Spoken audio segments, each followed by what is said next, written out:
How about it for Janesville, Wisconsin? Thanks for that shout out. I appreciate that. That's great. Hey, I'm so happy to be here. You know, we all need a break from the mess in Washington. And I just got to say, it is nice to be in a room full of conservatives for a change.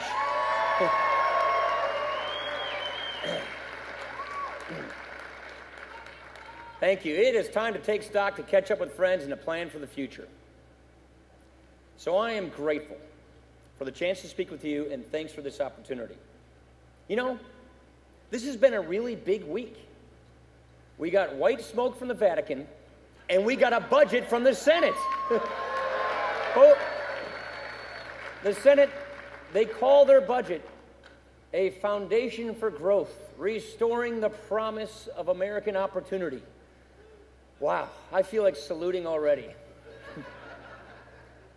But when you read it, you find that the Vatican's not the only place blowing smoke this week. You see, the Democrats, they call their budget a balanced approach.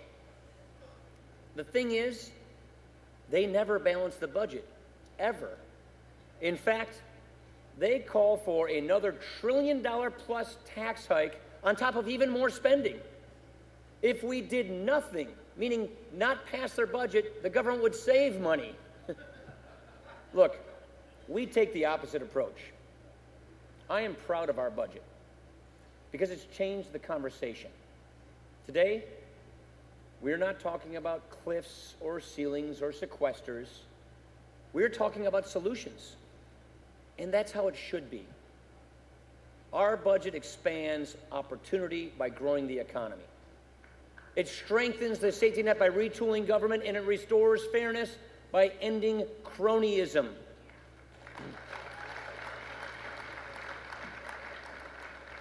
And by setting priorities and choosing wisely, we have a plan to pay off our debt.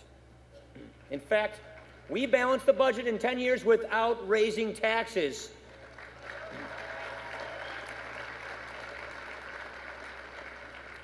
How do we do this?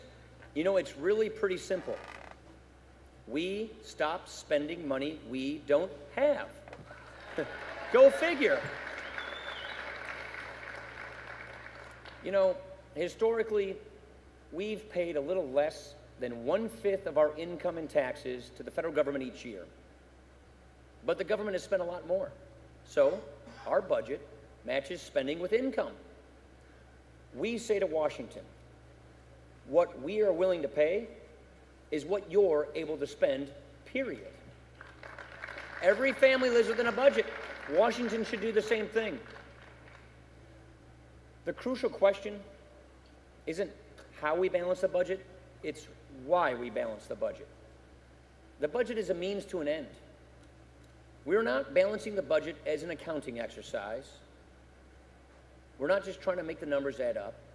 We are trying to improve people's lives. Our debt is a threat to this country. We have to tackle this problem before it tackles us. So today, I want to make the case for balance.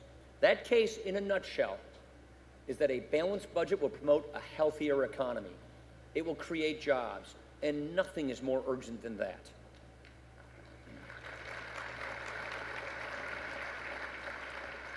Just look at where we are and where we are going. Last quarter, the economy grew by a hair. Unemployment is 7.7%. 46 million people are living in poverty today in America. The president says we're in a recovery. I'd say we're in critical care. Look at where we're going. Farther down the road, things will get worse. By the end of 2023, the economy will be at a crawl. We will have added $8 trillion to our debt. The debt will weigh down the country like an anchor. In short, we are on the verge of a debt crisis. Our obligations are growing faster than our ability to pay them. Our debt, it's already bigger than our economy. At some point, lenders will lose confidence in us. They will demand higher interest rates, and when they do, interest rates across the country will skyrocket on mortgages, on credit cards, on car loans. and then pressed for cash, the government will take the easy way out. It will crank up the printing presses. The dollar would sink, our finances would collapse. The safety net would unravel, and the most vulnerable, they would suffer the most.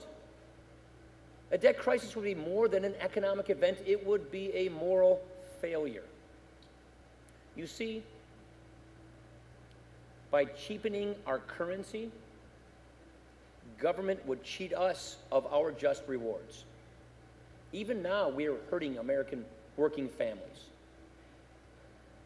By living beyond our means, the government is sending us a message. It is saying, if you plan ahead, if you make sacrifices for your kids, if you save, you're a sucker. It is brazenly stealing from our children and from young adults, and it has to stop.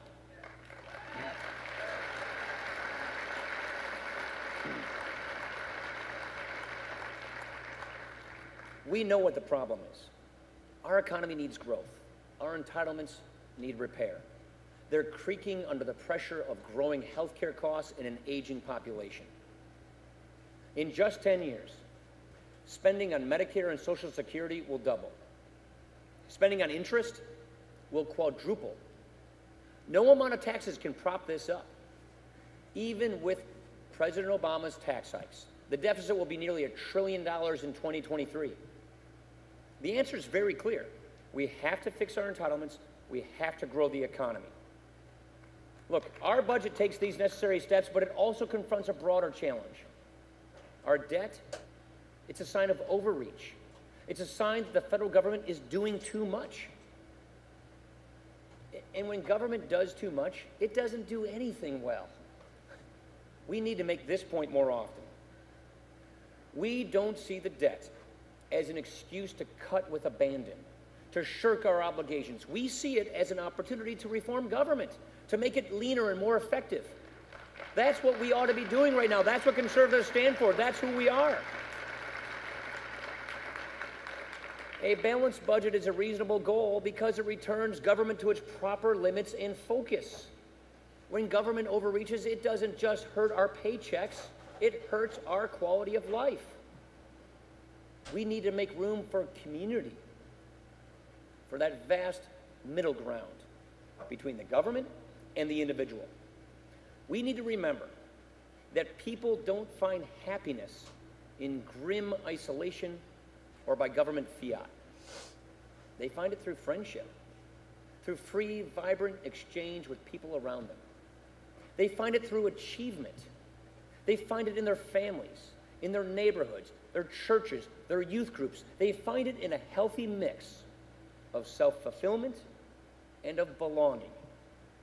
We belong to one country, but we also belong to thousands of communities, each of them rich in tradition. And these communities, they don't obstruct our personal growth. They encourage it. They are where we live our lives. So the duty of government isn't to displace these communities, but to support them. It isn't to blunt their differences or to flatten their character or to mash them together into some dull conformity. It is to secure our individual rights and to protect that diversity. That is the duty of government.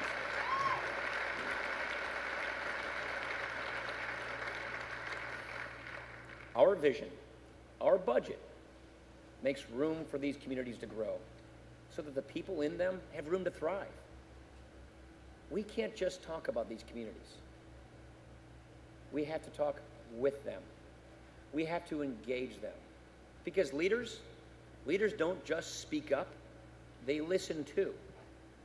And if we listen more closely to the people, we will find that the answers to our problems lie a whole lot closer to home, a whole lot closer than Washington, D.C. Let me tell you a story. Last month, I went to Milwaukee. I met a guy named Leroy Macklin. When Leroy was 14 years old, he was convicted of a felony and abandoned by his family. Now he's 27. He's got a job at this incredible organization called Milwaukee Working. It's a nonprofit in the inner city started by a suburban church that sells donated goods on Amazons. No government agency built this company. No law forced these people to help each other. They came together on their own. They saw a need and they met that need.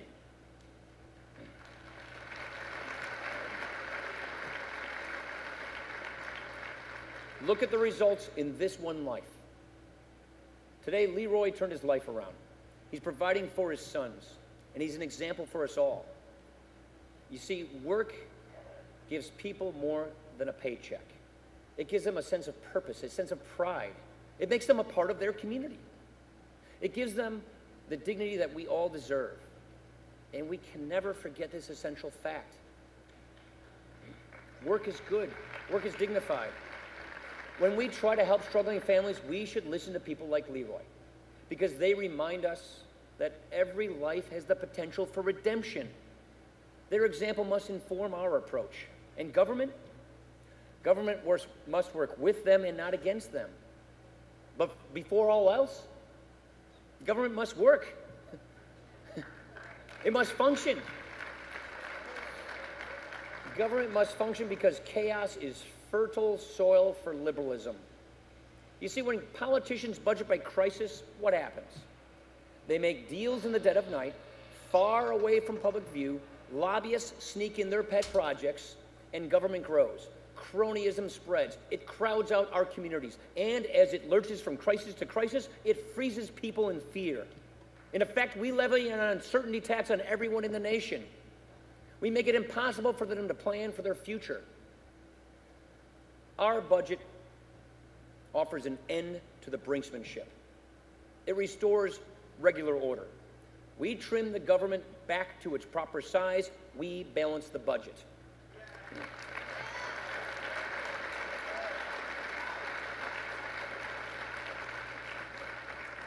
We give our communities the space that they need to thrive. And we do it all out in the open, just as our founders envisioned.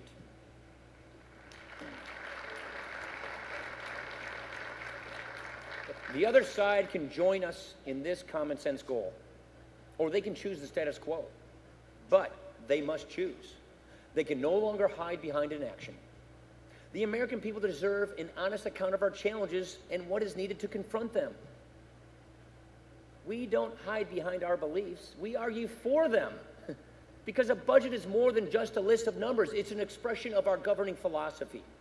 And our budget draws a very sharp contrast with the left. It says to the people in unmistakable terms, they are the party of shared hardship. We are the party of equal opportunity. The future is bright. It's right in front of us.